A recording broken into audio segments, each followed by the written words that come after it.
Ramón Tolo Payás. La sombra de Dios. Novela. La sombra de Dios. Escrita en Lleida, alternando con trabajos precarios y de corta duración. Prólogo. Era un pordiosero sin limosnas, un hombre piadoso sin santidad, un soplo de vida sin ansias de inmortalidad. Era algo indefinible, un caminante con aliento conservacionista, una realidad asumida, una ilusión modesta, pero sostenible e imperecedera, unos latidos en viaje continuo.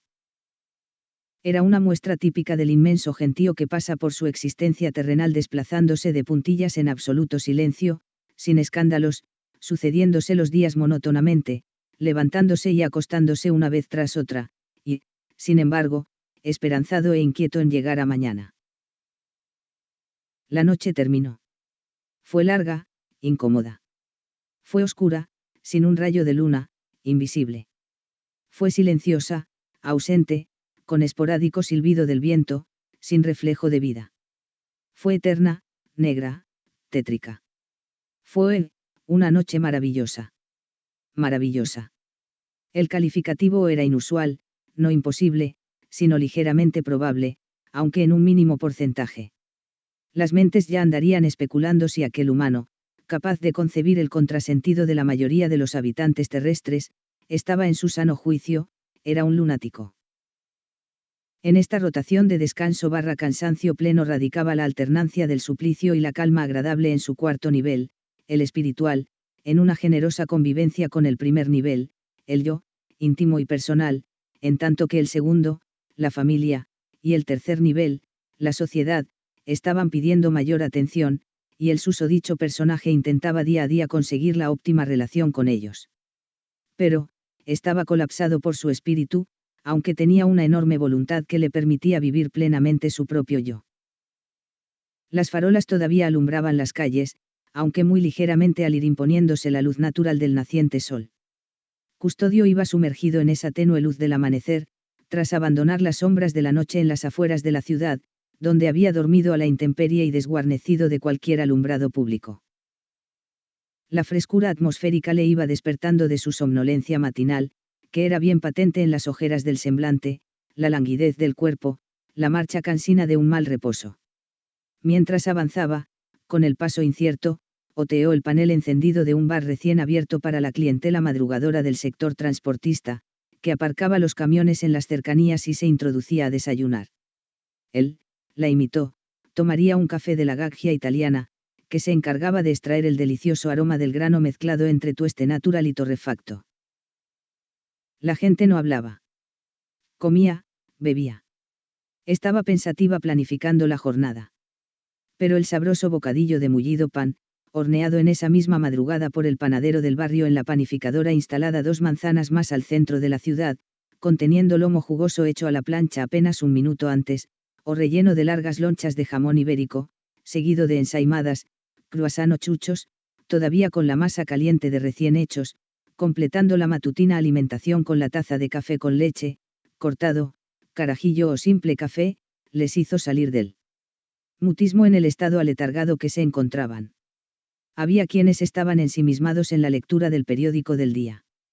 Todo rezumaba acabado de hacer, lozano, fresco, suave, crujiente, apetitoso, agradable. Custodio bebió su cremoso café mientras se cercioró de cuanto se ha dicho. No le asaltó la tentación de satisfacer su auténtica hambre, no comía desde mediodía de la jornada anterior, porque precisamente su felicidad partía de la renuncia, de la privación, del sacrificio, y no iba a estropear la paz de su espíritu por la gula innecesaria de apenas 15 minutos de festín culinario. Abandonó la cafetería. Reanudó el camino hacia la habitación que le había sido alquilada por un particular, pagando un módico precio mensual. Eremitas, ermitaños, fueron palabras recordadas durante el trayecto, practicaron un sistema de vida que le sorprendía. Ya hubo miles de años antes, y no comprendía a qué podían renunciar en aquellos tiempos de miseria, trabajo agotador de sol a sol, enfermedad y muerte temprana.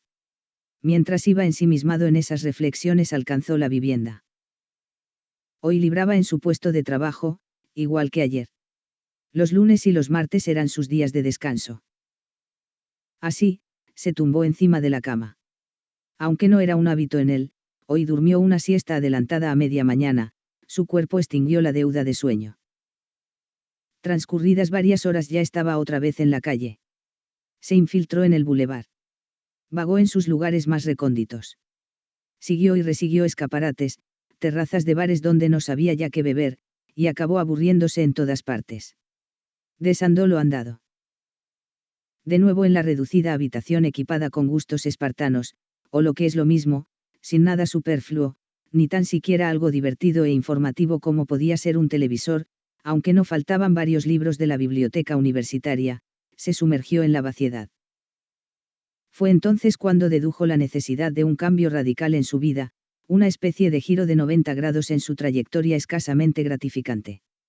Ya venía alterado de algún tiempo atrás con inquietudes inusuales. Volvió a caminar sin objetivos, sin planes de viaje y sin rumbo. La claustrofobia le había atrapado en las garras impeliéndole hacia los espacios abiertos.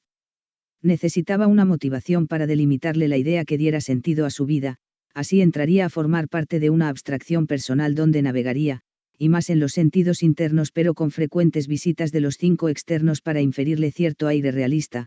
El espacio virtual sería un puente entre la realidad, la posibilidad y la imposibilidad. Se plantó al borde de un paso cebra. Las leyes de tráfico le concedían la preferencia, sin embargo, aquel automóvil se acercaba con exceso de velocidad y sería imposible se detuviera a tiempo. La mujer caminaba con prisas, tras Custodio, enfilando el cruce de peatones, un brazo en horizontal hizo barrera cortándole el avance, llegando a topar con él. Aquella acción le libró de un más que probable accidente. Cuando el coche hubo pasado, a quemarropa, se cruzaron las miradas, absoluto silencio, como si la mudez se impusiera ante las palabras, y éstas, a su vez, se sometieran a la imagen de los ojos, haciendo honor al refrán: una imagen vale por 1000 palabras. Hubo ojos de agradecimiento. Custodio estaba apaciguado. Acababa de hacer una buena obra, se sentía gratificado en el fuero interno. Recordó: haz el bien y no mires a quién. Sabio contenido, de un tiempo a esta parte ido a menos, y ya caído en desgracia. Lástima. La escalinata. Se encumbraba hasta el rellano de la portada catedralicia. Una larga sucesión de delgados peldaños permitía el ascenso. Hacia ahí se encaminó.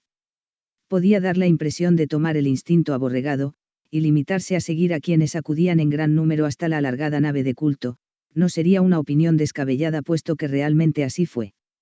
Silencio, tan solo quebrado por los pasos sigilosos de los feligreses, quienes iban ocupando asientos.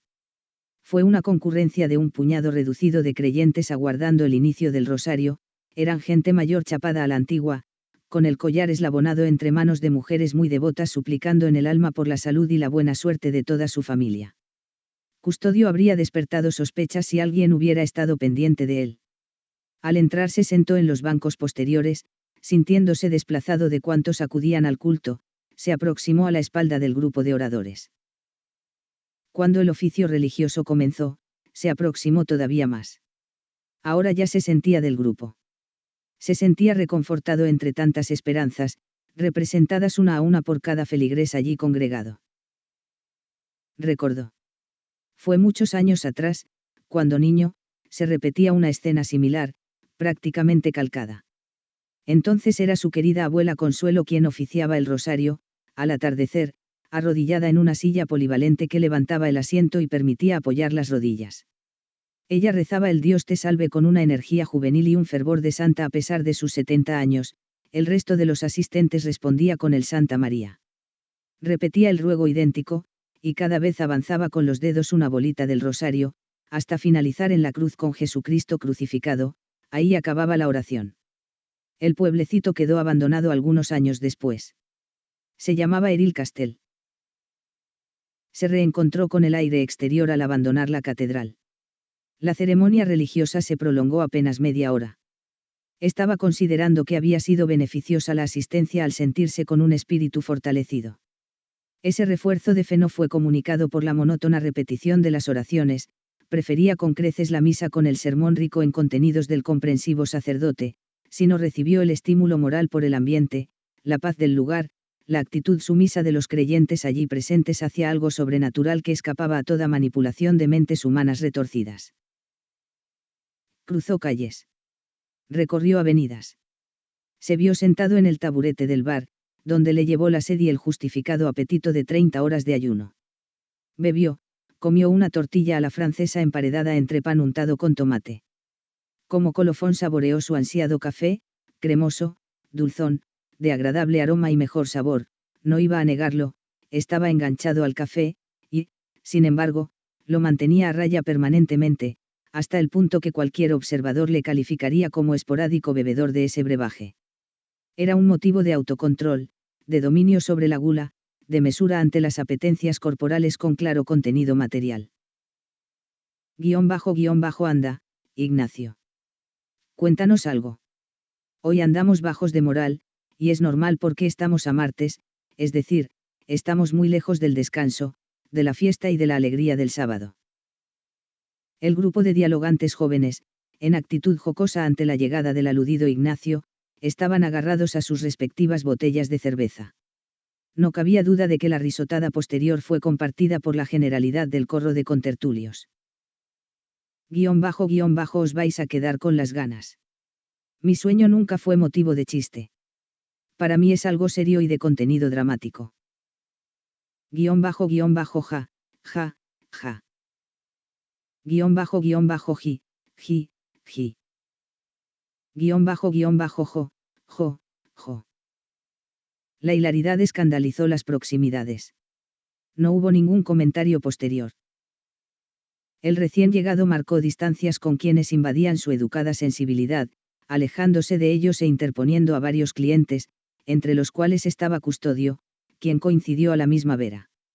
Se aseguró de ignorarles, y ni tan siquiera adoptó la postura de frente hacia ellos para no provocarles la reanudación de las vulgaridades.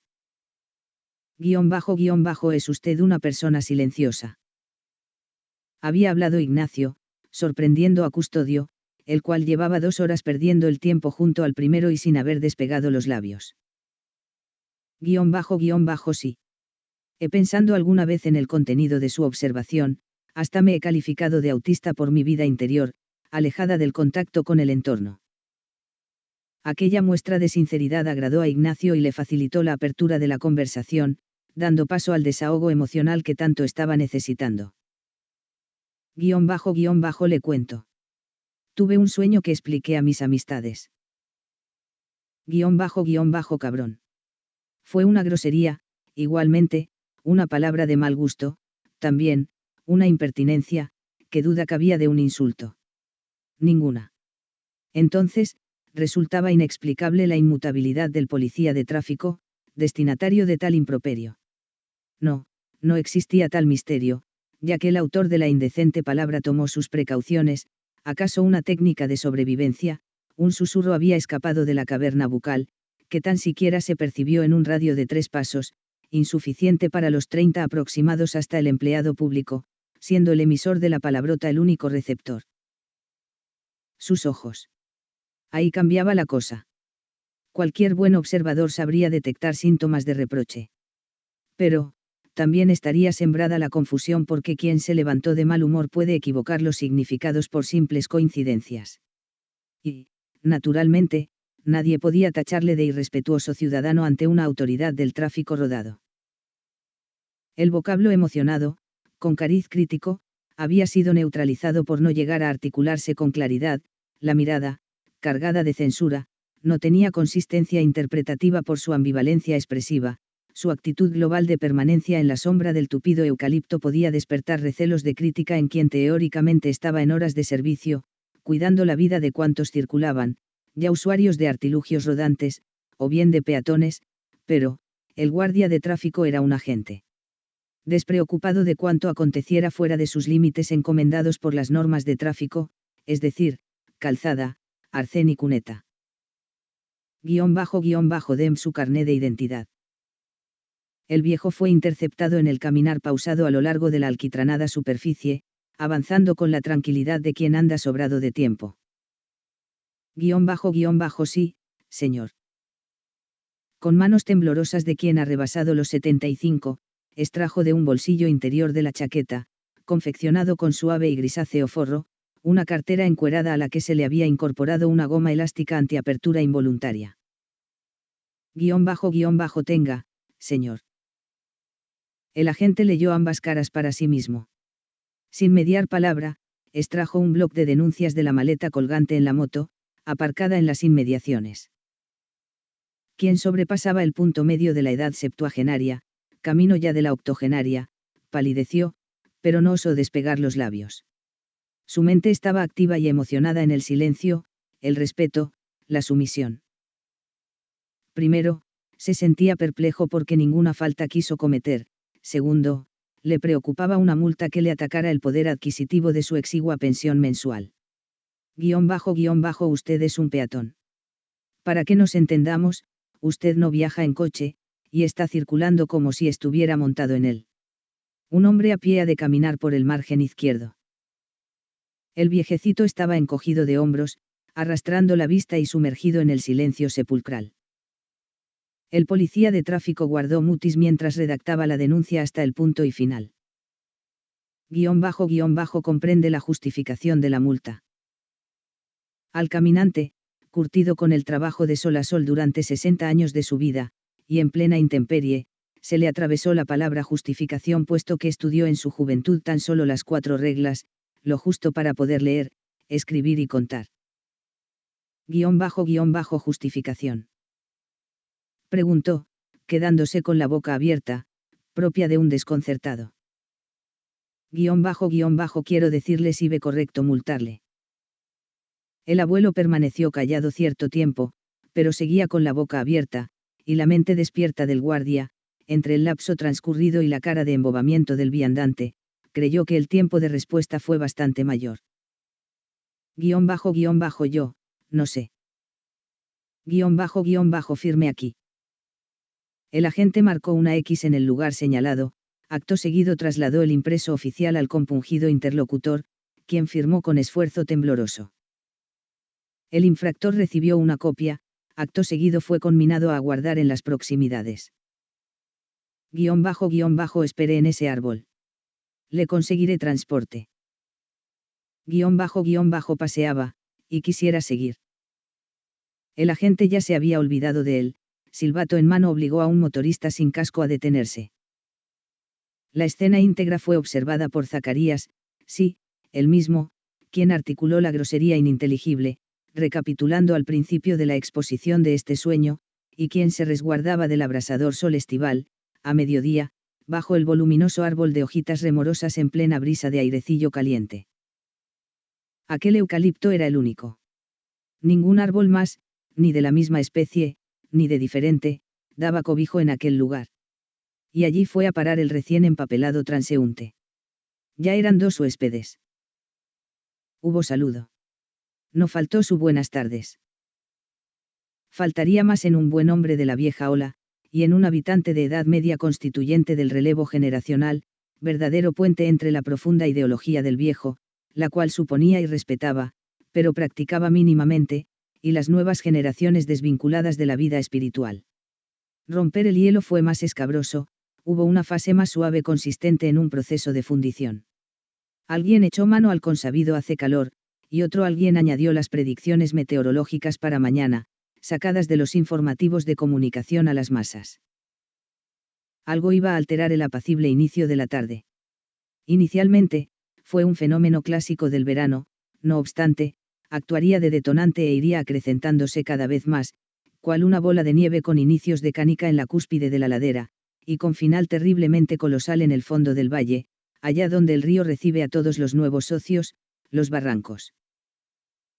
Vino de América, como las patatas le habían precedido medio milenio antes cargadas en carabelas amaderadas, mientras este nuevo cruzador de mares no surcaba sus aguas sino navegaba en los aires frescos, trazando un avance sinuoso desde ese continente erróneamente bautizado en honor al falso descubridor Américo Vespucio, imponiéndose la equivocación por la indolencia generalizada del que más da si el nombre se cambiara por el auténtico descubridor Cristóbal Colón.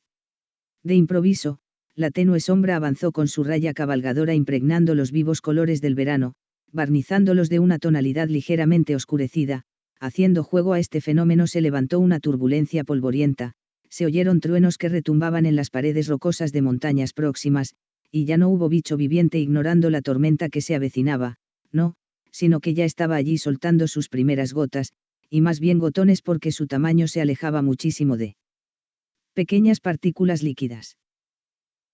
El eucalipto se cimbreaba en sus idas y venidas, en sus empujones y recuperaciones, mecido en la elástica altura, en sus retorcimientos a diestro y siniestro. Aquel parapeto había perdido su utilidad para Zacarías, quien vio en aquel árbol la doble función que le iba a ofrecer, pero ya no, porque el sol había emigrado, y el resguardo de la lluvia era inútil cuando no caía de arriba, sino el viento avasallador la traía por los flancos. Tan solo tras el árbol no alcanzaba el agua. Sin mediar palabra, ambos hombres tuvieron idéntica intención, encontrándose frente a frente en la parte posterior del tronco enhiesto, accediendo por los lados opuestos. Hubo una doble duda, cortesía o imposición. La primera, significaba generosidad hacia el prójimo y sufrir la calamidad de quedar mojado como una esponja; la segunda, sería una reacción violenta, egoísta y netamente egocéntrica. Transcurridos unos largos segundos, la única zona seca de los entornos, tras el árbol, seguía sin ocupar mientras los dos desguarnecidos humanos recibían la tempestad empapante en sus ropas. El abuelo, ya catalogado como curtido trabajador a la intemperie en crudas estaciones de congelantes temperaturas, y otras de abrasado ras, había criado a sus hijos y luego a sus nietos, estaba siempre predispuesto a la generosidad, al ofrecimiento, a la concesión, al sacrificio. Desde luego, él no quería imponerse al joven por un cobijo contra la lluvia. No lo iba a hacer cuando su espíritu se sentía recompensado con la simple mirada de agradecimiento de todo aquel quien recibiera un gesto favorable. Además, aquel muchachote le recordaba a cualquiera de sus hijos cuando eran veinteañeros. Tenía reminiscencias de padre protector. Quedaba claro, el joven tenía la plaza asegurada bajo el eucalipto. El viejo encantador no le iba a presentar batalla. El joven, un personaje sin rostro hasta este momento, no quería mojarse. Motivos los había, tanto por la incomodidad de la ropa empapada, pegajosa, molesta, como por el riesgo, insistente aviso de su madre, de contraer resfriados, cuando menos, o cualquier otra enfermedad respiratoria de difícil curación, llegando a casos extremos de tener que guardar cama durante días con un tratamiento a base de penicilina. __ cúbrase en este lugar. La concesión podía proceder de uno y de otro. Ambos, pese a la diferencia de 50 años, poseían la idoneidad del trato respetuoso, el joven por la sabia tradición de respeto a los ancianos, y el viejo por esa educación inagotable del hombre ofreciendo las buenas palabras, el corazón comprensivo y el alma delicada hacia las nuevas generaciones, empezando a preparar su viaje misterioso a las tinieblas. Zacarías eligió mojarse. Faltaría más, el joven, fuerte y de corazón fogoso, que hubiera permitido al abuelo correr el riesgo de caer enfermo con probabilidades de llevárselo a la tumba. __ señores, ahí no pueden estar. El mundo al revés, se apresuró a opinar el joven en el circuito cerrado de su mente, al identificar al policía de tráfico, tras sobreponerse del sobresalto inicial, mientras seguía expuesto al chaparrón, pero no decían que los agentes encargados de velar por la seguridad en las carreteras tenían autoridad tan solo de la cuneta izquierda a la de la derecha. Entonces, habría permutado sus funciones con el guardamontes. Estaba socarrón e insoportable. Mojarse le había puesto de mal humor. __ ¿quiere usted imponer su autoridad para desalojar de su humilde cobijo a este respetable señor? __ ni mucho menos. Es por su seguridad personal. __ yo no veo peligro alguno. Sonó un trueno ensordecedor. La intervención del joven quedó silenciada ante el estruendo neutralizante hacia las ondas sonoras de inferior intensidad, como este era el caso al ser una voz humana. __ ¿cómo dice? __ ¿dónde está el peligro? Su petición de aclaración fue ignorada. __ métase bajo mi impermeable, abuelo. Lo siento por usted, joven, ya ve que los tres. Hizo un gesto bien expresivo. Cabían dos a duras penas. Al tercero le correspondía quedarse al raso, a merced de la lluvia. Zacarías llevaba rato mentalizado que su destino aquel día era mojarse. No le provocó ningún pesar el ser excluido a dedo por el oficial. Aunque, pensándolo bien, ya tenía el hueco libre para guarecerse, entonces, acto seguido, fue a ocuparlo. _joven, yo no me quedaría si fuera usted. Claro, preferiría mojarse. Desde luego que no, pero, quisiera seguir viviendo. No veo que este árbol represente un peligro. Más de cuánto usted cree. Este es el único en centenares de metros a la redonda, actúa de pararrayos en tormentas de abundante descarga eléctrica. Zacarías, armándose de una cordura mental, prefirió transigir ante la lógica advertencia del representante de la ley y el orden en el tráfico rodado, no demoró el abandono de semejante trampa atmosférica. A una distancia prudencial, al descubierto, pero a cubierto, valga la redundancia, de quedar chamuscado como un pollo al horno, se detuvo y aprovechó en comunicar su inmediata intención, tras otear previamente los contornos en un giro cenital de 360 grados. Bajo el puente. Gritó para ser oído, superando el ruido de la tormenta. Reanudó el desplazamiento sin aguardar respuesta, tampoco le interesó qué decisión iban a tomar pues el desguarnecido de la bárbara inclemencia, ahora era lluvia torrencial, tan solo era él. Llegando a cubierto, sintiéndose más sosegado y menos molesto, ya indagó en sus espaldas qué suerte estaban corriendo sus acompañantes. Así se percató que tomaron una dirección impregnada de cordura, pues escaso tiempo después ya les cubría idéntico tejado improvisado en su misma vera. El mutismo procedía de las mentes subyugadas por la convulsión climática. El silencio humano era sepulcral. La naturaleza hablaba con sus palabrotas infernales, los truenos, y sus iras luminosas, los relámpagos. Las madrigueras, las cuevas, los huecos de las rocas, los arbustos frondosos, y un etcétera prolongado de enumeraciones, estaban a merced de huéspedes sorprendidos por las inclemencias meteorológicas, resguardados furtivamente, con carácter pasajero hasta el cese de la descomunal demostración de poderío de un fenómeno atmosférico. Transcurría el tiempo anodinamente, aunque era un verdadero espectáculo digno de ver, incluso contemplar para los ávidos observadores, a efectos instructivos de aprender la lección de modestia humana ante la grandiosidad del suceso atmosférico.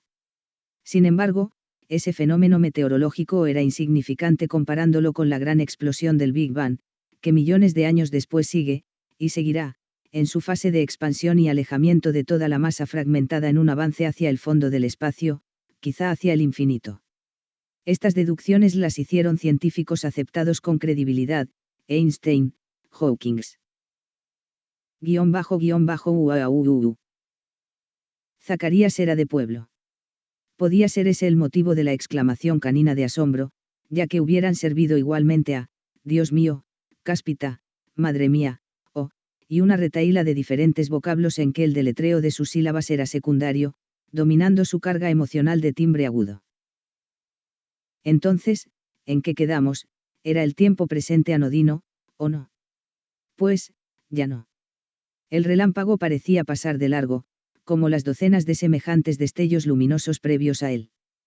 Pero, la magia estaba en activo durante décimas de segundo, el árbol recibió la trazada luminosa zigzagueante con millones de voltios, de la copa a las raíces fueron desprendiéndose del enhiesto tronco todas las ramas de un flanco, astillando hasta 15 centímetros de madera del tallo vertical.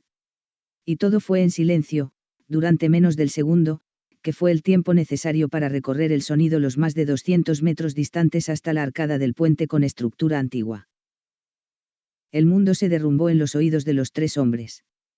Parecía haberles atravesado una barra de acero de oído a oído, dejándoles ensordecidos a perpetuidad, si no habían perdido la vida, porque hicieron falta unos segundos para hacer un válido balance de estado saludable, con un mínimo de fiabilidad.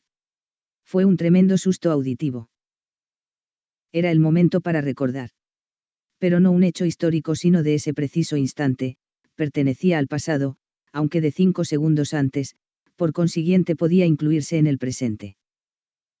El árbol fue desgajando las gruesas ramas, saltando hojas por doquier, cogiendo cuerpo voluminoso, duplicando el volumen habitual, encendiéndose como una antorcha, extinguiéndose al sofocarlo la abundante agua, y humo, auténtica humareda en la cual desapareció el árbol durante minutos. No salían de su asombro. No reaccionaban. La imagen mágica previa y el tremendo estrépito les amedrentó, obligándoles a guardar un mutismo intimidado. Estupefactos aguardaban la reaparición del eucalipto tras la expansión y alejamiento de la espesa cortina blanca formada por la apagada combustión, sentían expectación por ver la huella del causante de tal alboroto. El árbol había dejado de serlo en su formato original, ahora estaba reducido a medio árbol. Seguía humeante, parecía haber pasado por el aserradero rebajándole varios tablones, dejando al descubierto madera carbonizada. Las ramas cortadas de cuajo se diseminaban desordenadamente en las proximidades, e igualmente humeaban. Miedo, no. Pero, se engañaban a sí mismos. A cada nuevo fogonazo tensaban los músculos aguardando otra detonación simétrica a la de unos minutos antes. Ya no sentían seguridad por salvar la vida. No tenían pronóstico para saber cuándo cesaría la tormenta, cualquier disminución en la intensidad de lluvia les hacía exclamar en las profundidades del pensamiento: pasó la tormenta. En pocos minutos podremos salir a cielo raso, una y otra vez se repetía la variación de agua venida de los cielos, y aparejadamente se creaba la correspondiente esperanza, que fue diluyéndose en el transcurso del tiempo, pasando a ser una idea muerta, sin credibilidad y relegada al olvido. El nivel del río subía, el caudal se acrecentaba. El agua sucia, en un principio viajera solitaria, comenzó a contener navegantes variopintos, desde ramas, que luego pasaron a ser árboles, maderas, que más tarde eran vigas de pino procedentes de casas derrumbadas, gallinas, cerdos, vacas, piedras invisibles audibles del cauce sumergido, por donde se arrastraban. Todo estaba amasado en el líquido achocolatado, más espeso por momentos al contener sucesivos ribazos, de fértil tierra, desprendidos de campos elevados a varios metros sobre el río, al cual canalizaban. La espuma emblanquecida hervía de rabia al chocar contra rocas que se resistían a desaparecer bajo las aguas. El zumbido permanente acompañaba la imagen apocalíptica, captada someramente por el trío de hombres. Los truenos seguían aporreando la atmósfera allegada al refugio, sin embargo, sus ondas sonoras sufrían serias interferencias en el ruido ambiental, el cual era una total oposición a esa musiquilla de fondo tan habitual en lugares públicos, ya estaciones de tren, ya aeropuertos, ya supermercados. El fragor ensordecedor procedía de la batalla que se libraba en la corriente del río. Andaba todo desbordado. La riada había abandonado su curso normal. La tormenta era irreconocible en sus formas habituales, manifestándose como un diluvio, tan solo comparable a los tiempos del Arca de Noé y el diluvio universal, aunque sin el barco salvador que permitiera albergar de todas las especies para prolongar y perpetuar absolutamente todo tipo de vida terrestre, y sin el gran patriarca organizador de la operación de salvamento. Vámonos de aquí. Gritó el agente para ser oído mientras cubría su cabeza desnuda con el gorro del chubasquero. Fue una decisión personal, pero compartida por los dos vecinos. Se veía venir. Era una evacuación forzada por la naturaleza. Previamente se aguardaba el cese de la descarga lluviosa, la interrupción de la crecida del río, la estabilización del clima y el regreso a la normalidad. Habían aguardado al límite, hasta el punto de que el agua del río tocaba las suelas de sus zapatos y el muro del puente no les dejaba alejarse más. En fila india, emparedados entre agua alborotada y pared, salieron a cielo descubierto, ascendieron el terraplén y alcanzaron la calzada. El agente indagó visualmente. Comenzaba a inquietarse por la suerte que estuviera corriendo su pareja de tráfico, quien tenía la moto a corta distancia, pero ni rastro de él. En cambio, la otra moto, la suya personal, ya andaba revolcándose por el suelo. Ciertos aficionados a los westerns americanos de las pistolas dirían había mordido el polvo, echada de malas maneras con los embates del viento tormentoso, que tenía alterados a aquellos aventureros del desastre sin pretender correr semejante experiencia, tan solo porque el azar se lo imponía. La visibilidad estaba reducida considerablemente. A tan solo medio centenar de metros estaba bajo mínimos, más allá, todo eran relieves emborronados. A lo lejos, en ese límite de lo claro a lo indefinido, de lo cierto a lo posible, de lo real a un espejismo, de lo verdadero a una especulación, se vislumbraba una choza, que, por tradición más que por detección visual, probablemente era de madera, un barracón donde el caminero de conservación de carreteras, por allá en los años 40, andaba a pie con el clásico carretillo limpiando la calzada de piedras caídas de los terraplenes, canchales y pedrizas, desde laderas arriba, almacenando ahí señales de circulación, herramientas. Aquella caseta puede guarecernos. Zacarías también chilló. Nadie iba a molestarse por unos gritos que iban a tono con las bravuconadas de la tormenta, además, era el único modo de hacerse oír. Su idea fue compartida por todos, ya que sin pérdida de tiempo estaban avanzando hacia allí. Por el camino iba pensando en la inutilidad de ponerse el a cubierto. ¿Qué sentido tenía protegerse de la lluvia cuando su cuerpo había absorbido tal cantidad de agua? Las ropas andaban empapadas como una esponja, el pelo soltaba tantas gotas como recibía, y los zapatos llenos a rebosar emitían de su interior el clásico chip-chap de unos pies sumergidos. Pero, por espíritu de conservación se imponía la lógica reacción de exponerse mínimamente a las inclemencias molestas, vinieran de donde vinieran, y en esta ocasión le tocaba el turno a las de origen meteorológico. Alguien les había tomado la delantera. La puerta estaba entornada, en la oscuridad interior se veía la silueta anónima de un humano sin identificar. ¿Quién vive ahí? La palabra inquirente la tomó el agente, como portavoz de la esmirriada columna de caminantes pendencieros de tejado. No hubo respuesta oral. Podía encerrarse en un misterio la identidad del huésped. Pero, no. Se desveló el amago de suspense cuando el hombre se presentó enmarcado en el centro de la puerta al abandonar la negrura. He intentado en varias ocasiones ponerme en contacto con la comisaría, o con cualquiera que estuviera en mi frecuencia, pero sin resultado. Quería pedirse nos enviara una grúa para transportar las motos. Mientras hablaba se hizo a un lado. Los recién llegados tardaron en tomar conciencia de esas palabras. Primero, a cubierto, segundo, a escuchar, tercero, a pensar, cuarto, a hablar. Aunque, todo el esquema se les vino abajo cuando alguien preguntó con la impaciencia de un esquizofrénico en uno de sus momentos de crisis. Entonces, ¿qué hacemos? La respuesta quedó en el olvido, al menos inicialmente puesto que nadie se aventuró a decir ni pío. Se puede presuponer que cualquiera con una ingeniosa idea la habría expuesto con emoción, sabedor y orgulloso de lo bien recibido que se hubiera escuchado. Me acerco a pedir ayuda. Fue una oferta descabellada. 12 kilómetros había hasta la vivienda más cercana. El camino estaría lleno de obstáculos, las cunetas inundadas, el río desbordado, los barrancos encharcando toda la comarca tras taponar los desagües, lluvia a cántaros, rayos cruzando el aire en búsqueda de una silueta semejante a un hombre para descargar su enorme potencia y convertirlo en antorcha. Zacarías era el voluntario. Habían encendido una hoguera en un lecho de piedra, preparado para ese fin cuando se construyó la choza, su chimenea correspondiente colgaba pared arriba. Maderas amontonadas en un rincón, y completamente secas, constituyeron un combustible idóneo, en torno al cual hicieron corro todos.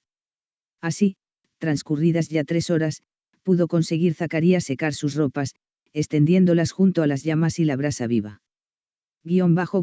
Ponte mi impermeable. Le ofreció el agente con quien llevaba más horas compartiendo el día, además del abuelo. Fue una aceptación de la iniciativa a correr la dura experiencia, que muy probablemente le aguardaba. Todos fueron asomándose, uno tras otro, durante todo el tiempo allí presentes. Regresaban en pocos minutos para recalentarse. No les pareció una idea descabellada, más bien, realista. El tiempo seguía sin dar señales de cambio. Me podría aventurar con la moto. Sin embargo, estaría abocado a una tentativa fallida desde el mismo punto de partida. El agente denuncia fácil, expresión similar a gatillo fácil de quien posee un arma y la dispara sin existir una necesidad, bastándole la oportunidad, habló asistido de la lógica más elemental. Las andanadas de lluvia copiosa arrastrada por remolinos de viento, las nubes desplazándose a ras de tierra, el suelo hecho mar en un manto uniforme de escasos centímetros. Todo invitaba al desconcierto, al viaje con los ojos cerrados, al accidente. Zacarías inició el desplazamiento a lo desconocido, a través de la escasa visibilidad, pero envalentonado con el claro objetivo del rescate. Iba bien pertrechado con el flamante chubasquero verde de agente de la circulación, y con otra aportación de última hora, las botas de media caña del mismo policía que unas horas antes se le había atragantado. Avanzaba por la planicie de reciente formación, el agua se había encargado de tapar cualquier desnivel, con la perplejidad de ignorar cuándo el siguiente paso no se posaría en una base firme y se zambulliría enteramente en el líquido achocolatado. Acabó cortando una rama seca, la cual emergía en cualquier lugar, la utilizó para ir tanteando la profundidad. Los impedimentos de un rápido avance se sucedían ininterrumpidamente, diría el caminante que se turnaban en la mala intención de ponérselo difícil. Todo era desolación. La vida parecía haber desaparecido en toda la faz de la tierra. Sería que el final apocalíptico de Nostradamus, o de otros profetas hasta ese día tildados de charlatanes, estaba cumpliéndose. Su metabolismo parecía en un proceso de mutación. ¿Qué? ¿Sería posible su transformación en el hombre pez? Estaba alucinando. La desolación del lugar le afectaba en la mente. No obstante, sentía una libertad salvaje, aunque su corazón estaba compungido de latidos amedrentados por la grandeza de la destrucción natural, la cual despreciaba como causante de dolor inconmensurable, pero respetaba enormemente por colocar al hombre en su verdadero sitio, es decir, para que admitiera su modestia e insignificancia. A medida que Zacarías iba avanzando, el río se transformaba en más arrollador, con bríos energúmenos, acompañados de un zumbido ambiental ensordecedor. Al más plantado, al de mayor entereza, sangre fría y capacidad de autodominio, le iba a crecer piel de gallina acompañada de sus correspondientes escalofríos. El puente. Se sintió desorientado. ¿Dónde estaba el cruce sobre el río? Miró en todas direcciones, buscó todos los puntos de referencia posibles, y tampoco eran visibles. Las nubes impedían cualquier orientación. Pero, por más que los montes estuvieran descabezados, sus faldas próximas tenían pequeños detalles que iba a reconocer, algunas paredes de los bancales, barrancos, arbustos. Se cercioró, observando con repetición ya que necesitaba confirmar cuanto veía en primera instancia, de la auténtica desaparición de la estructura viaria encima del río. Aunque no estaba claro si había sido sepultada por las aguas, pues el nivel del caudal la sobrepasaba, o había sido arrastrada corriente abajo, pensándolo bien, y viendo la traza del puente invisible con un cambio brusco del descenso acuoso, la construcción seguía en pie, probablemente dañada seriamente, mermada en sus fundamentos y con un desmoronamiento asegurado si se prolongaba la inmersión durante bastantes horas más. La reflexión. Sí. Pensar en esas condiciones no servía de nada, el paso estaba cortado, y por consiguiente la barrera era insalvable. Entonces, la reflexión era simple y contundente al emitir una decisión, vuelta atrás. Pero, Zacarías era hombre de monte, se había criado por aquellos andurriales desde su primer paso, y precisamente fue al aire libre, en el olivar, cuando sus progenitores recogían aceitunas. El lugar se lo conocía palmo a palmo. Entonces, ¿por qué cruzar el río allí si la carretera regresaba a ese lado apenas un par de kilómetros más abajo? Siguió bordeando la corriente, aguas abajo. Un barranco estaba excesivamente crecido y tuvo que remontarlo hasta encontrar una cota elevada en que su caudal había menguado considerablemente. Superado ese nuevo obstáculo, continuó, rogando no se prodigaran los impedimentos hasta alcanzar un punto donde pedir ayuda. Decidió continuar caminando por las elevaciones de la ladera, donde el agua no cubría el suelo y los caudales de riachuelos, pequeños afluentes de la cuenca, eran exiguos y se podían vadear sin excesivas dificultades. Al fondo había perdido el río. Las nubes saturadas de agua, y en constante descarga, se habían interpuesto. Sin embargo, Zacarías seguía oyéndolo con el murmullo encolerizado, retumbando los repiques de enormes rocas, arrastradas por la impetuosa corriente, rodando, deslizándose, culeando en una alternancia de sus extremos cuando eran losas planas de varias toneladas, actuando en la clandestinidad invisible de las profundidades. El tiempo transcurría, y aunque quedaban muchas horas de luz, el día era largo al estar en pleno verano, no podía dormirse en los laureles retardando el alcance del restaurante donde confiaba telefonear a Protección Civil. Iba a oscurecer mucho antes de hora al remontarse las nubes hacia los cielos en un grosor de 4 kilómetros, auténtico filtro interceptor de los rayos solares. Así incrementó el ritmo de la marcha en el terreno embarrado, resbalando frecuentemente y teniendo algún que otro percance revolcándose en el lodo esponjoso. Inició el descenso de la pendiente para reencontrarse en la carretera, pero, ¿cuál fue su sorpresa al no localizarla, ni el segundo puente? Se aproximó, pues la neblina de corte entre nubes y el acceso a una zona de completa visibilidad no le permitía disponer de una imagen fiable. Y, efectivamente, el puente no estaba, o estaría sumergido. Vaya usted a saber. Eran cientos de metros cúbicos de agua descendiendo por segundo. Miró a lo alto. ¡Qué fastidio! Otra vez cuesta arriba para seguir bajando. Y no era pereza cuanto le invadía la mente, más bien era una lucha sin promesa de éxito, y un esfuerzo sin recompensa. Río abajo. Entre neblinas. Tras la cortina de la lluvia intensa, atravesando la penumbra de la nubosidad envolvente. Reaparecía la carretera. Y lo hacía como si procediera del infierno, emergiendo de las aguas. Renunció a escalar la pendiente pues ya era innecesario, corroboraba esta decisión el haber dejado atrás la barrancada más caudalosa y ningún obstáculo le bloqueaba el descenso, al menos de momento, rumbo al frente. La ruta alquitranada se mantenía alejada del cauce en su prolongación hacia los llanos. El tercer puente. Estaría. Se admitían apuestas, premio a quien acertara. A Zacarías le asomó una sonrisa de mala gana, que se asemejó a una detestable mueca. Consideraba que tenía la mente juguetona en ese día, y él no estaba para bromas, se autocensuró. Transcurrieron pocos kilómetros, pero largos, sin ningún contratiempo. Serían quizá 8. La lluvia, las nubes, el viento de tormenta, seguían haciendo de las suyas dando la impresión de auténtica catástrofe, además era un hecho probado y cierto. La visibilidad había empeorado, 30 pasos más allá apenas permitían distinguir una silueta abstracta. Zacarías. El puente. El restaurante. Protección civil. Rescate. Fin del aguacero. Retorno a casa. Barajaba esos nombres mientras se acercaba a la postrera curva previa al puente. Luz. Cerró los ojos mientras se detenía en seco. Fue un flash sin fin iluminando las cercanías. Le deslumbró la visión mientras corrían sus manos a tapar las cuencas oculares. __, Sol. Fuiste venerado por los antiguos como el Dios omnipotente de la creación. Sin embargo, no vieron en ti las carencias de las que adoleces, y eres vencido cuando una tormenta de verano se acerca, y vuelves a serlo cada anochecer por las tinieblas del espacio interestelar.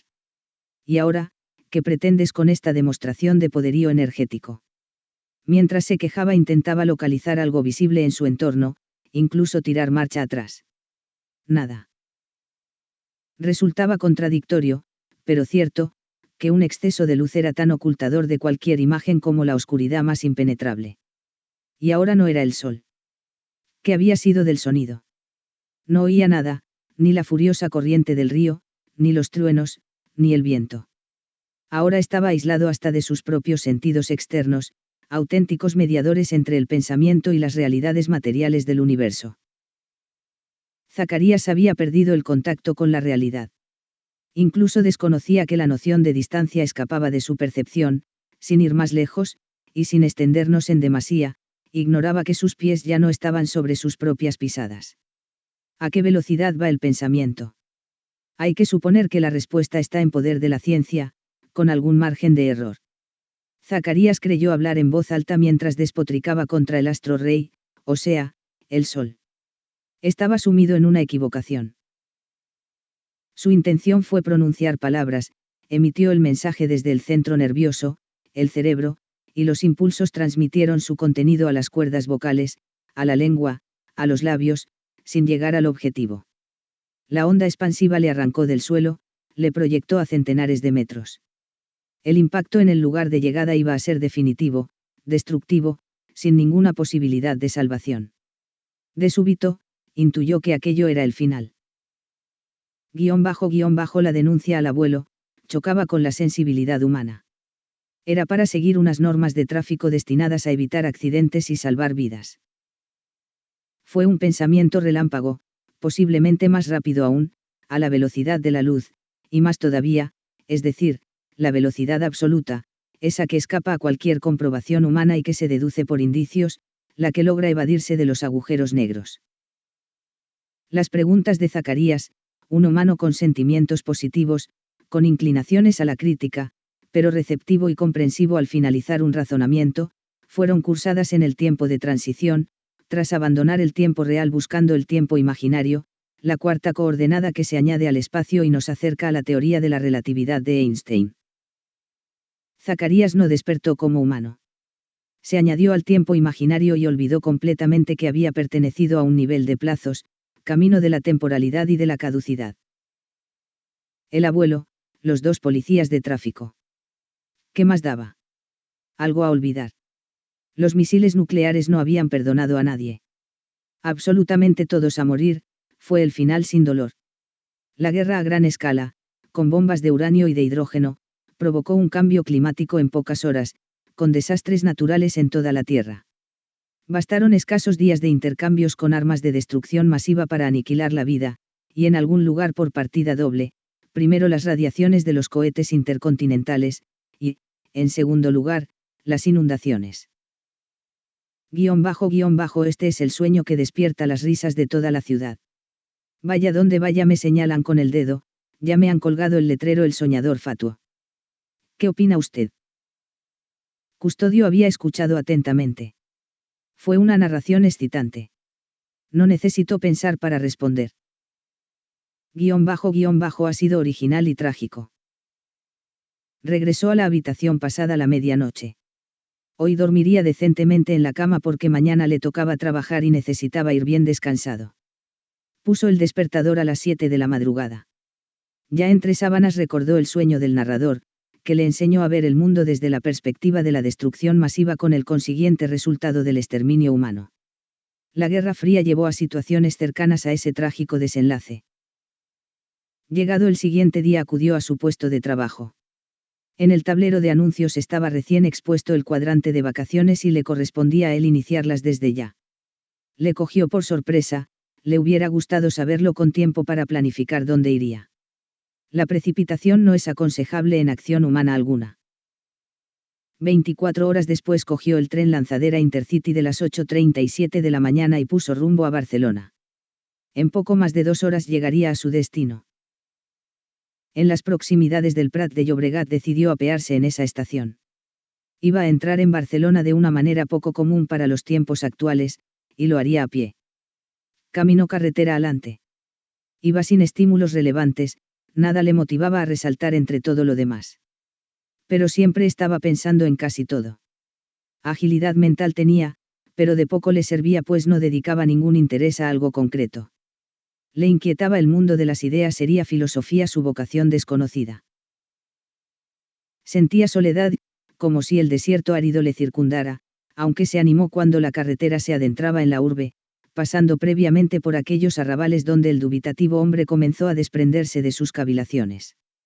Sabía que seguir adelante significaba adentrarse en el ruido, la masificación, la polución, quedarse atrás no tenía sentido porque ya lo había andado sin ofrecerle un motivo de permanencia. Los paneles aéreos, sobrevolando la ancha carretera de varios carriles, anunciaban Barcelona diagonal. Los hoteles de lujo se levantaban orgullosos de su esplendor interno y de su colosal magnificencia externa, todo ello rematado con los suntuosos letreros informativos, y a la vez propagandísticos, Hotel Reina Sofía, Hotel Juan Carlos I, Hotel, seguidos de una procesión de estrellas marcando su categoría, a continuación los dos edificios gemelos, oscuros y acristalados, de la Caixa, coronando unas palabras inquietas recorriendo en círculo ininterrumpido, le seguía el Corte Inglés, luego una operadora telefónica, pero todos los nombres eran los eslabones de una cadena de derechas caminando hacia el mar. Mientras, el margen izquierdo de la diagonal competía frente a ese poder económico con el mundo del conocimiento encerrado en la universidad esperando la venida de alumnos para traspasarles el saber. Y ya llegando a la calle Numancia, y torciendo a la derecha, bajaba la cuesta enfilando rumbo a la estación de Sants. Al avistar la mole ferroviaria capitaneada por el hotel de su mismo nombre, lanzó un resuello emocional. Fue extraño que reaccionara de esa manera porque era un hombre recatado de costumbres, dotado de finura educativa, pudiente y poco amigo de exteriorizar sus sentimientos con espaviento. Detrás adivinó, más bien recordó, el aparcamiento al que se accedía por una rampa. Se introdujo en el descomunal vestíbulo dotado de múltiples servicios de asistencia al viajero, comenzando por el básico, es decir, las taquillas para la venta de billetes. En el vestíbulo interior le acudió a la memoria la escena vivida en un lejano viaje a Barcelona, en ese mismo lugar, junto a la batería de teléfonos azules adosados a la pared. _no, mamá. No te digo dónde estoy. No voy a regresar nunca. Era una joven, con sus escasos 17 años, encolerizada, y a la vez dolida, por algún problema familiar. A través del teléfono consiguió desahogarse cogiendo valor por la distancia con quien tanto respetaba, y tan imposible era hablarle con aquella claridad en sus inmediaciones. Daba una impresión inequívoca que había escapado de casa.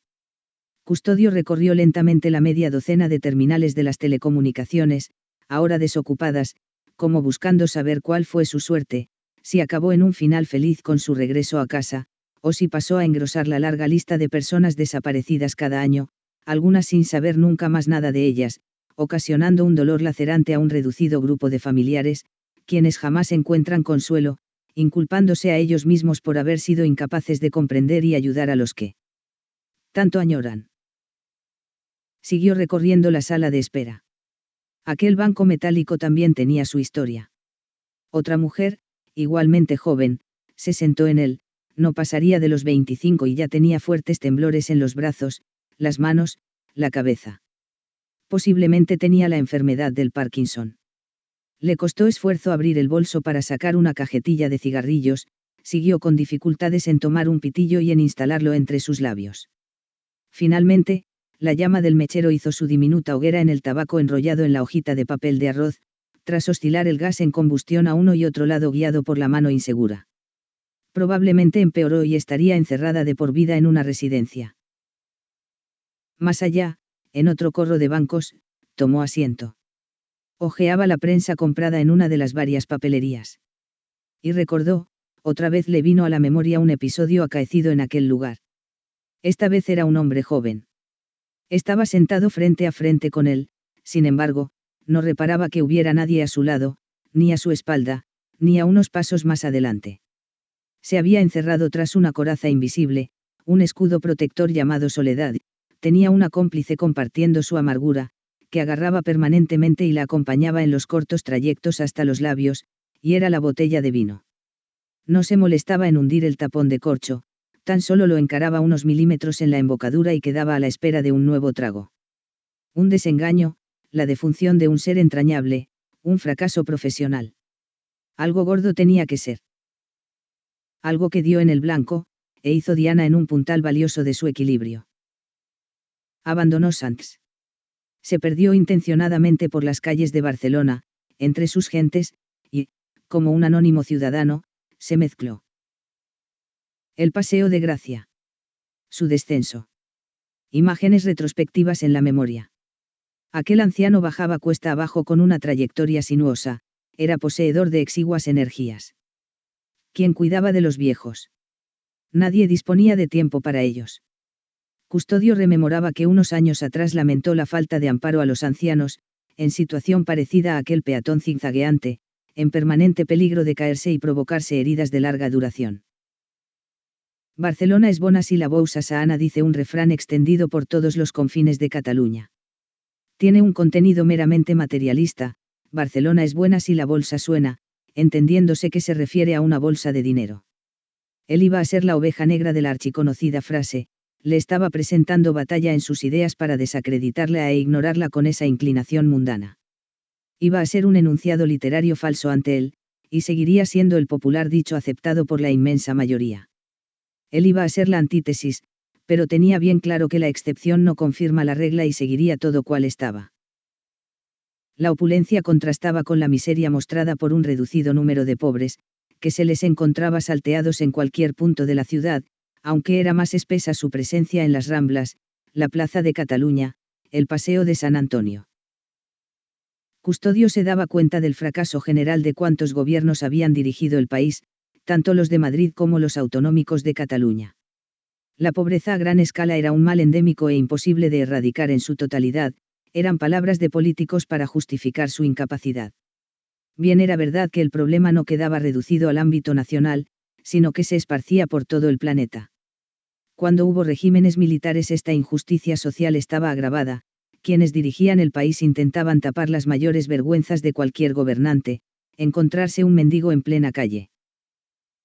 El mandatario que se preciara experimentaba en su conciencia la recepción de un escupitajo. Y reaccionaban de manera contundente, mandando a las fuerzas de orden público el encierro en prisión de quienes estaban en la calle sin trabajo, mediante el decreto de la ley de vagos, y prohibiendo a los limosneros pedir dádivas. Con la democracia se ha mejorado la condición de pobre, diríamos que se ha humanizado el estatus de su infortunio, dando opción a recibir alguna de las diferentes ayudas sociales destinadas a mejorar su calidad de vida y a rescatarle de la marginación. Pero, siguen existiendo los sin techo, los limosneros y otras miserias peculiares. Absorto en pensamientos, combinados con la contemplación del bullicio callejero, se personó en la Plaza de las Palomas, la emblemática Plaza de Cataluña, tantos años el símbolo y el reclamo turístico de la ciudad, reproducida en las postales de recuerdo difundidas por el mundo entero, relegada a un segundo lugar en la actualidad al ser rebasada por la Sagrada Familia, y otras edificaciones de Gaudí, el Camp Nou, las torres de comunicaciones, Foster en Collserola, y Calatrava en Montjuïc. Mare Magnum en el puerto, el complejo de la feria de muestras en un sector lateral de la Plaza de España, enfilando la cuesta hacia el Estadio Olímpico. La mujer de negro. Rodillas en tierra, brazos levantados y manos en bandeja. Ojos arrastrados. Pose suplicante. Ayuda, por Dios, dadme una ayuda. Parecía gritar en silencio con su actitud humillada. Nadie hacía aportación alguna a pesar de los numerosos paseantes. Se limitaban a maniobrar en su camino, alejándose exageradamente, de forma que la mujer enlutada aparecía más aislada marcándoles distancia, como si hubiera riesgo de contagiarles la lepra. Custodio sabía que sus próximos pasos iban a ser calificados de rareza. Y el que dirán imponía respeto, casi acojonaba al más plantado. Pero, los ignorantes podían sentirse influenciados. Él calificaba de inmadurez esa actitud cercana al reproche. No era propiedad de una minoría sino de una inmensa mayoría. Hasta ingenieros, médicos, empresarios, gente culta, adinerada, pudiente. Eran atacados, y en mayor grado, por eso que tanto se lleva hoy en día, llamado imagen, aunque en el fondo puede ocultarse la podredumbre, la especulación, la hipocresía, el aparentar lo que no es. Sumido en esa reflexión aminoró la marcha, deteniéndose por unos instantes, y no porque la sombra de la duda envolviera su pensamiento, sino para cerciorarse de la escasa generosidad del ser humano de nuestros tiempos, quien no hace honor en absoluto a la palabra ciudadanía. Acto seguido se encaminó a la limosnera. _óigame. Extrañeza entre los transeúntes. Expectación. Marcha aminorada para curiosear. Ayudar rompía la norma. Desoír las súplicas era más normal para ellos. La pordiosera seguía estática. La mirada continuaba clavada en el suelo. Su cuerpo y sus facciones no habían hecho el más leve movimiento de reacción. El recién llegado, tras aguardar unos segundos sin recibir respuesta, tomó la mano derecha de la arrodillada, saludándola, mientras ella aderezó su cara, dejando al descubierto cuanto estaba tapando la larga cueva del velo. Sus ojos negros carecían de odio. Tampoco tenían vergüenza. Ni reprochaban la indiferencia. Eran dos luces suplicantes, pero en otra dimensión desconocida para la mayoría de los humanos. Podía ser mirada de santa. Custodio quedó impresionado, sin lugar a duda, se electrizó. Fue capturado por la paz irradiada en aquel rostro inusual, pasó a formar parte del campo magnético femenino. _yo puedo ayudarla. La mendiga no modificó sus rasgos, ni sus ojos chispearon demostrando emoción alguna. Parecía ausente, desinteresada de cualquier promesa, desconfiada de soluciones milagrosas. Quizá le habían sermoneado otras veces remedios a su situación, que iban cayendo sucesivamente en saco roto. Personalmente, el oferente ofrecía sin intención de parecerse al buen samaritano. Tampoco estaba seguro de hacer gran cosa porque el problema iba a subsistir, y tan solo iba a estampar un parche. Había leído una idea de sabios pensadores aconsejando no dar una ayuda material, sino haciendo una labor didáctica enseñando el modo de conseguir esas necesidades a quienes estén pidiendo esa ayuda. No des un pescado a un hombre, sino enséñale a pescar. Igualmente, aunque participaba de esa opinión, la aceptaba parcialmente. Reflexionaba en un principio la solución de naturaleza mixta. Era necesaria la ayuda material simultáneamente a la labor instructiva. El estómago vacío, las necesidades básicas sin cubrir, impedía poner interés y motivación en el aprendizaje. Si bien es verdad que precisamente ese estómago vacío daba un empuje de mucho brío, pero de corta duración, y ahí aparecía un mal aprendizaje o una instrucción, en un oficio, de muy baja calidad y poca especialización, futuro abono de marginación y regreso al desánimo, cayendo nuevamente en la pobreza, a escasa distancia de la mendicidad. Custodio seguía sin ser respondido. Visualmente buscó un bar, entonces, recordó, tras orientarse entre las muchas calles que desembocaban en aquella plaza, la proximidad de un pequeño snack tomando ramblas abajo. __me acompaña a comer algo. Una respuesta se hacía esperar. Quizá no llegaría nunca. Al menos un gesto, que finalmente llegó en forma de asentimiento con un leve cabeceo. Fue suficiente. Se pasó a la acción. El turista, y lo era porque estaba pasando las vacaciones en la ciudad condal, ofreció su segunda mano a la enlutada mujer, que la agarró y tirando de ella se puso en pie. Antes de emprender el pequeño trayecto donde tomar el tentempié, la pordiosera guardó unas monedas recibidas en limosna previamente a la llegada de su benefactor, tras largas horas de sacrificio estático a pleno sol, luego, recogió una mantellina cuyas funciones se turnaban, a veces como cojín en las rodillas, y otras como sustituta del pañuelo de cabeza que ahora vestía. Los pasos fueron cortos y pausados. Él dejó que fuera ella quien marcara el ritmo. La fatiga de la mujer era evidente. La desnutrición y largo tiempo de arrodillado plantón eran la causa. Custodio empujó la puerta y cedió la preferencia a la acompañante que, desconcertada y un tanto aturdida, entró refugiándose junto a la pared, abandonando la posición tan solo cuando él la tomó de la mano y la estiró suavemente camino de la barra. El tramo puerta-barra fue acompañado de una curiosidad de la clientela con una intensidad fuera de lo común. Transcurridos unos minutos, y pasando los camareros una y otra vez ante ellos sin preguntarles qué querían tomar, Custodio pidió la atención del próximo en acercarse. __, por favor. Ni puñetero caso. Llamada oída, pero rechazada atenderla. __, camarero, por favor. El hombre del servicio de bar no se había alejado suficientemente. La demanda de atención fue escuchada en todo el local. Y él no podía ignorarla so pena de tomarse como una grosería por toda la clientela. __, dígame. No se molestó en acercarse para ofrecer una atención más personalizada. Había desdén en su respuesta. __, si es tan amable, tráiganos 2 bocadillos de queso con pan untado de tomate, y 2 horchatas. El camarero no respondió. Acto seguido acudió a quien podía ser el encargado. Le siseó unas palabras a escasa distancia cuidando no ser oído por terceras personas.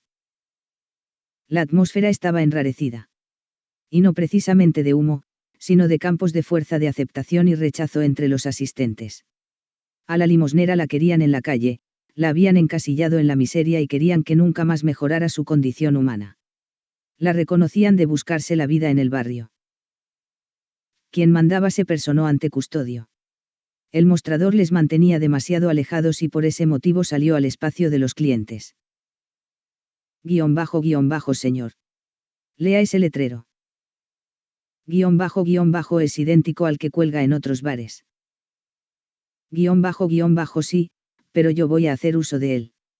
Custodio ya veía venir lo que se avecinaba. En aquel establecimiento público les vetaban el paso, hablando claramente les echaban de patitas a la calle. __, explíquese. Hable claro. __, reservado el derecho de admisión les pido abandonen este local. ¿Por qué motivo? La conversación iba subiendo de tono. Comenzaron con palabras confidenciales, y ya pasaban por gritos audibles en todo el local. No estoy obligado a dar explicaciones. Usted está confundido. Tan solo puede expulsar a quienes alteren el orden. Hagan el favor de irse. Custodio habría salido si aceptara las injusticias. También se habría ido si hacía caso a la enorme prudencia que le asistía. Pero, tan solo habría sido si careciera de otros recursos amparantes. Así, optó por extraer su cartera y enseñarle un cané, sin mediar palabra. El exigente encargado, quizá el dueño, vaya usted a saber, a fin de cuentas, el jefe, cerró el pico, volvió a su puesto, mandó se hicieran los 2 bocadillos y se sirvieran las 2 leches de chufa. En un periquete estaba todo servido. Por cierto, su nombre, me siento extraño con esta cortesía tan distante. ¿Podemos tutearnos? Pidió aquiescencia y aguardó la respuesta mientras le hincaba el diente a su pan con queso. Ella cabeceó afirmativamente. ¿Cómo te llamas? Bienvenida. Este nombre sugiere pensamientos agradables. Yo soy Custodio. Le alargó la mano. Ella se sonrojó al emocionarse por un trato tan caballeroso al que desde luego no estaba acostumbrada, tendió sus 5 dedos hasta encontrarse ambas partes en un afable apretón. Soy poquita cosa. No merezco que usted haga nada por mí. Primero, y por mutuo acuerdo, llámame de tú.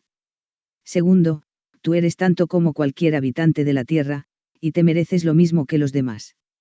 Continuaron comiendo en silencio porque el apetito pedía alimento. Viéndote comer estoy convencido que estabas en ayunas. Bienvenida tenía la boca llena tras un buen mordisco en su bocata. Asintió con un cabeceo, tras engullir completó la respuesta. El hambre obliga a dar dentelladas sin pérdida de tiempo. Bajo la sombra de un árbol ramblero, Bienvenida quiso obtener respuesta a su curiosidad. ¿Qué has enseñado a ese, antipático? Custodio dejó la mirada distraída entre el bullicio callejero, finalmente se encaró hacia la acompañante. No le respondió. Extrajo la misma documentación del bar y se la mostró sin mediar palabra. Entonces eres de La Pasma. Estuvieron largo rato en silencio. Fue el tiempo necesario para retocar los juicios de valor que ella había creado imaginativamente del proceder de su benefactor. Compañeros tuyos hacen redadas en el barrio de los gitanos, que es el mío, y se llevan a amigos, vecinos, por alguna gamberrada para poder comer. Él seguía silencioso. No había despegado los labios desde el interior del local. A ella le exasperaba que él no se defendiera, ni le contradijera, ni expusiera su opinión, pues ignoraba qué pensaba. La relación se había enfriado. Bienvenida estaba incómoda en aquellas condiciones. El resentimiento tenía mucho peso en su subconsciente. Por su mente iban sucediéndose escenas desde la niñez con la marginación y la injusticia social que caían sobre la etnia gitana. La policía estaba en todas partes guardando el orden, pero no entendían que el desorden contra el que luchaban procedía del abandono de las autoridades a los derechos de esa minoría. Custodio la vio alejarse sin mediar un despido, caminando con una evidente cojera tan solo perceptible en ese avance rápido, semejante a una proscrita huyendo de un penal tras saltar el muro. La alcanzó. Ramblas abajo se había embalado para impedirle desapareciera de su campo visual. Ella le hizo mala cara y continuó andando sin detenerse.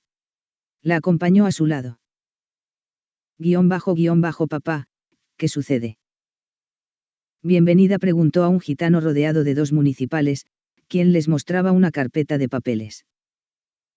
Estos señores dicen que el seguro del coche lleva 3 meses caducado.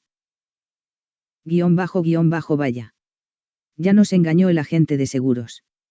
Dijo, con palabras bien claras, que hasta de aquí a 1 mes y medio no era preciso renovarlo. Señora. Esta póliza de seguros dice claramente que su validez finalizaba hace 3 meses y 4 días. Llamaremos a la compañía de seguros para que pasen por el ayuntamiento y se hagan responsables de su error. Por estar circulando hoy sin los papeles en regla hemos de denunciarle. Señores policías, es el agente de seguros quien nos ha puesto en este aprieto. Bienvenida había insistido en un último intento de impedir la multa. Han cometido una infracción. Les corresponde pagar una sanción. Custodio habíase mantenido al margen, y un tanto alejado. Se acercó, enseñó su documentación. Puedo hablar con ustedes. Se los llevó unos pasos más lejos, al finalizar, los municipales se montaron en el coche y se fueron. Mientras, Custodio regresó donde Bienvenida y su progenitor. Caballero, agradezco su acción, que nos ha librado de una multa. Papá, se llama Custodio. Nos hemos conocido hace un rato. Guardó silencio dejando en suspense palabras encaminadas, calladas por cautela. Y. Don Pepe, que así se llamaba el padre, estiró de la lengua a su hija, de quien conociéndola como la conocía sabía que censuraba una confidencia. Aguardó el contenido recortado, tanto esperó que ella se sintió forzada a soltarlo. Y es un madero. Al gitano no le hizo ninguna gracia. Volvió a mirar a Custodio, esta vez con más atención, para calificarle con calculado rigor. Hija, me dejas de piedra. Escoges unas amistades muy especiales, y, además, un payo. Él se ha arrimado a mí. Don Pepe frunció el ceño.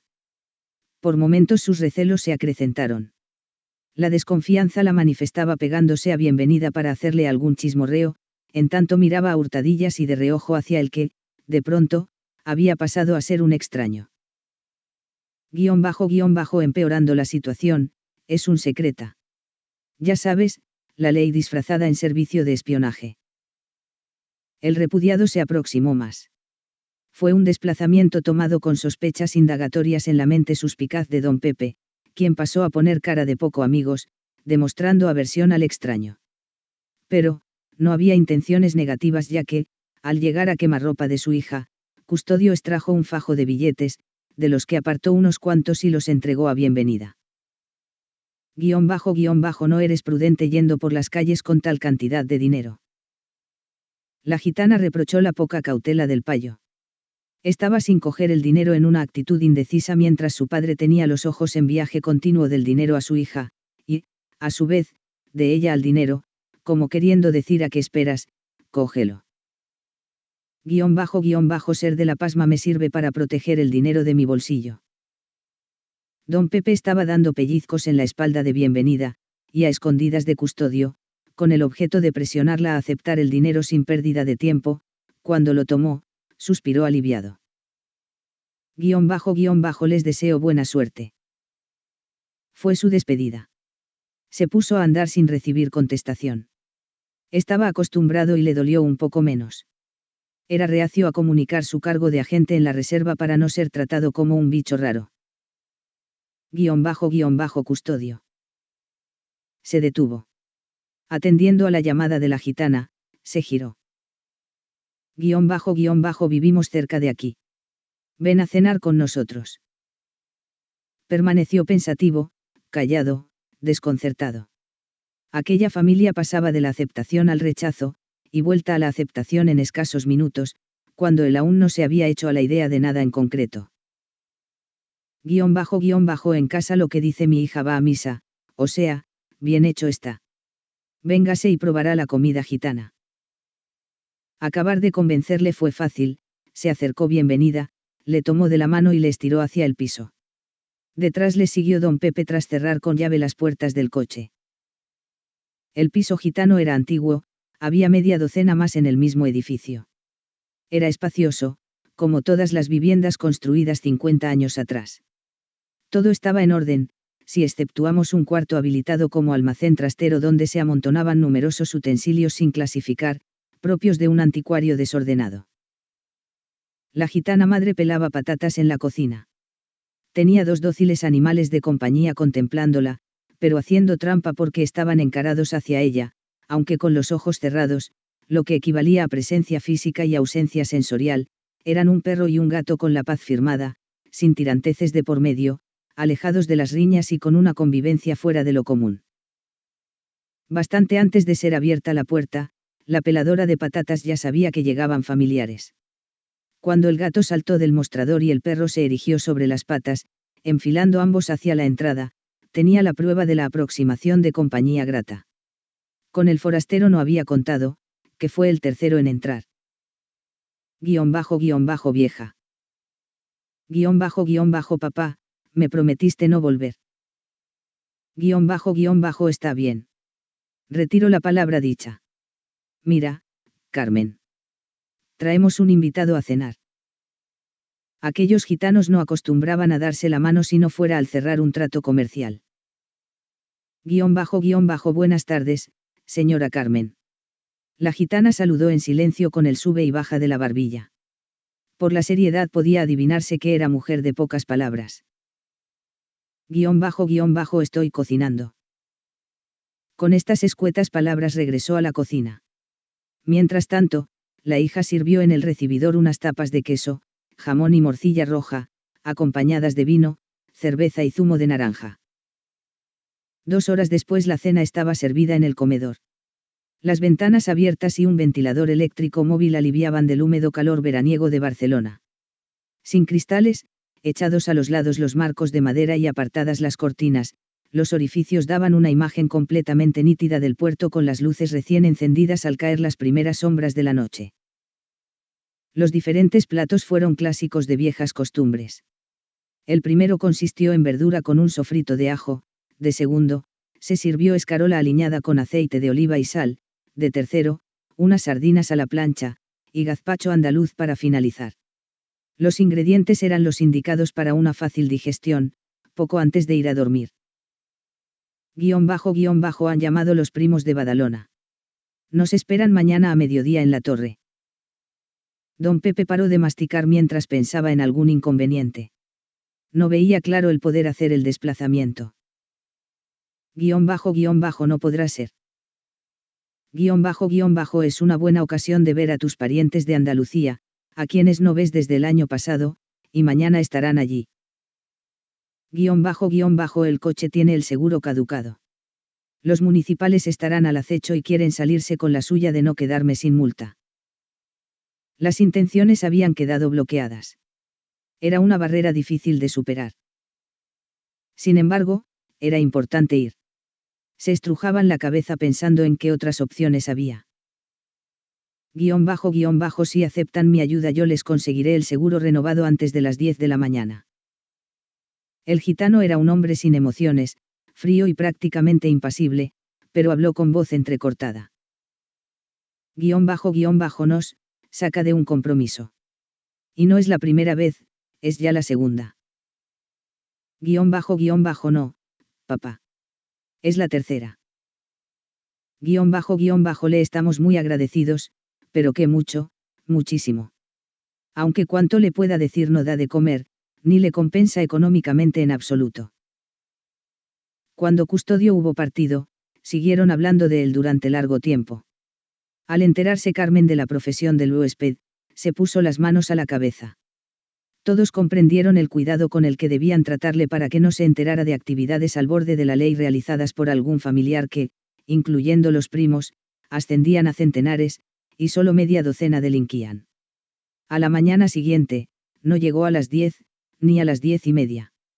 Don Pepe, Carmen y bienvenida, se repetían insistentemente en lo ilusos que habían sido creyendo sus mentiras. Sin embargo, un cuarto de hora más tarde llegaba finalmente, y con la póliza de seguros renovada. Se sentían avergonzados por haberle maldecido tan precipitadamente. Pero, se lo callaron. Llego tarde, lo siento. Aunque a las 8 estaba en la aseguradora, se me habían adelantado unos cuantos madrugadores. Me he puesto en la cola durante cerca de 2 horas esperando mi turno. Permítame una confidencia, más vale tarde que nunca. No le dé más vueltas.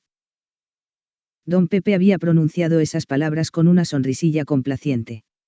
No era para menos porque el principio de desilusión, con improperios y maldiciones incluidos, se había trocado en satisfacción y en la confianza renovada. Habían acordado no invitarle a viajar a Badalona. Le ofrecieron desayunar, aceptó solamente un café con leche. Al irse caminando hacia la puerta, y como si recordara en el último instante algo que había pensado decir, se detuvo, cerciorándose ser escuchado por todos, habló. No voy a disculparme por haber estado en activo en el Cuerpo Superior de Policía. A raíz de mis intervenciones en acciones antiatracos con tiroteos, y el resultado de varios muertos, una vez también resulté herido yo, entré en una crisis personal. Tras meses de baja por enfermedad depresiva, se me concedió una pensión por invalidez parcial, dejando la profesión en activo. He pasado a la reserva. Tengo un segundo trabajo en la Universidad de Lleida, donde organizo su mantenimiento y limpieza. Ahora estoy haciendo las vacaciones. Nada han de temer de mí, si algo haré por ustedes es por su bien y nunca para perjudicarles. Los gitanos viajaron a la cuenca del Besós, cargando con el perro y el gato porque iban a demorarse varios días en volver. Mientras, Custodio cambió de pensión. Fue una gilipollez suya, de esas gilipolleces que tenía de vez en cuando, y si alguien le criticaba por una tontería semejante, él se escudaba en decir uno no es perfecto. Se mudó a un establecimiento de hospedaje más barato y con semejante calidad. No tenía ningún apuro económico, le sobraba un abultado excedente de dinero a final de mes, que iba acumulándose en la cuenta bancaria. Pero le gustaba jugar con las normas del mercado, barajando la calidad y el precio. Así contribuía en el mecanismo de la competencia, mejorando el trato recibido e impidiendo el incremento abusivo de los precios. Creía en semejante tontería, como si él importara gran cosa. Y tanto que tenía razón, pero cuando la mayoría de los compradores se pusieran de acuerdo. Transcurrida una semana sin saber nada de la familia gitana, se pasó por su vivienda. Diariamente había cruzado la plaza de Cataluña sin ver a Bienvenida. Él no era nadie para juzgar, pero se le rompía el corazón pensando que ella volvería a una mendicidad tan desgarradora, iba a más la preocupación por su suerte, y partía ese incremento del instante en que comenzaron a intimar, quizá al romperse el hielo en el bar de las Ramblas cuando ese distante usted se transformó en el cercano y jovial tú, el tuteo de la amistad. Mientras bajaba Rambla abajo cavilaba sumido en un mar de inquietudes. Era la señal. El cuerpo estaba ansioso porque el alma necesitaba un nuevo acto de sacrificio personal, la materia servía al espíritu y a él se encomendaba para desplazar el calvario de la pena. Llamó a la puerta. Los ladridos del perro le informaron que habían regresado, a su vez, los moradores supieron de la aproximación de un extraño. Alguien abrió, era don Pepe. Hombre, Custodio. Pase dentro. ¿Cómo va, don Pepe? Se introdujo. Pasaron al recibidor donde tomaron asiento. En poco tiempo acudió la esposa, tan seria, solemne y ceremoniosa como siempre. Buenas, señora Carmen. ¿Qué tal, payo? Sírvele un chato de vino y algo para picar. No bebe alcohol. Lo había olvidado. ¿Qué será, pues? Café. Sirvió la taza de cafeína disuelta en agua caliente, el chato de vino para don Pepe, y una bandeja conteniendo tapas variadas con palillos, destinados a pinchar el queso, rebanadas de chorizo, tacos de jamón. Mientras tanto, decía. Mi hija le invita a la Torre de Badalona. Se ha quedado allí con la numerosa familia venida de varias provincias. Estarán conviviendo una semana, luego, todos irán regresando escalonadamente a sus respectivos domicilios. Mañana vamos. Salimos de aquí a eso de las 10. Viene. Aceptó, pero no aceptó. Para que nos entendamos, se comprometió a ir pero con sus propios medios, el llamado coche de San Fernando, un rato a pie y otro andando. Al amanecer hacía horas que estaba en camino. El viaje pedestre hasta Badalona era un esfuerzo grato para reencontrar un sosiego ausentado. Llegando al territorio badalonense era fácil orientarse, ya en el cauce del río Besós preguntar dónde están las torres de los gitanos, que no andan lejos. Bienvenida, y tanto que la conocemos. Es la única con ese precioso nombre en toda Badalona. Dio con un gitano parlanchín, también un espécimen difícil de hallar otro igual en los 4 puntos cardinales. Siguió disertando en la información orientativa, enriqueciéndola con ademanes ampulosos de guía turístico enormemente exagerado. Tire pa'lante, siga y siga, primera travesía, segunda, y ahí mismo, a la izquierda. Había barbacoas en numerosos jardines, y donde no faltaba el espacio reservado para la hoguera, la imprescindible hoguera de los gitanos. Los coros eran frecuentes, y donde no había estaban engrosando el de los vecinos. Charlaban, negociaban, comían, bebían. Los enamorados hacían sus carantoñas. Los niños jugaban. Los animales domésticos reseguían a los comensales recogiendo los desperdicios. Los coches eran impresionantes, Mercedes y más Mercedes, que contrastaban con la modestia de las casas unifamiliares de una sola planta. Era una costumbre propia de los gitanos, derivada del nomadismo de siglos atrás, hasta hace 50 años, entonces, el carro y los animales de tracción eran siempre de la mejor calidad, mientras la casa era bajo un puente, una cueva, en sus imparables desplazamientos. Muchos cientos de años después de ser forzados a abandonar la India, con decenas de generaciones de por medio viajando desde el nacimiento hasta la muerte, habían cogido raíces en distintos puntos y pasaban a ser sedentarios. Y le vio. Estaba en la huerta, bajando en las cercanías del río. Comprendió su mensaje de hombre perfecto con solo ver sus movimientos. Hasta le parecía desplazarse sin tocar el suelo. Todo él era esquelético. Comía por obligación. Las emociones habían abandonado su pensamiento. Entonces, creyó estar ante un muerto. Pero, era imposible. Así que emprendió el camino hacia él para saber qué ilusión le mantenía vivo. No le molestaba el sentirse observado. Había superado los prejuicios y vivía su vida en solitario.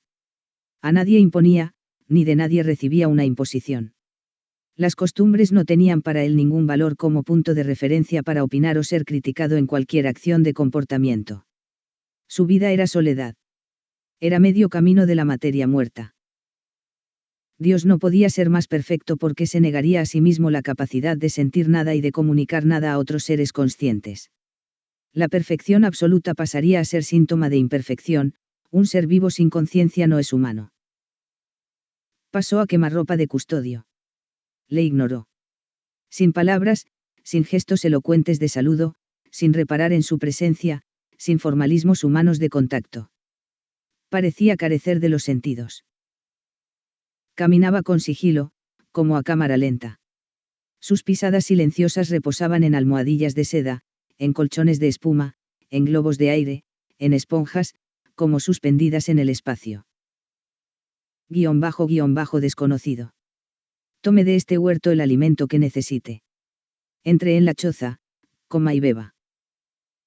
El hortelano habló cuando se hubo alejado, y sin mirar atrás.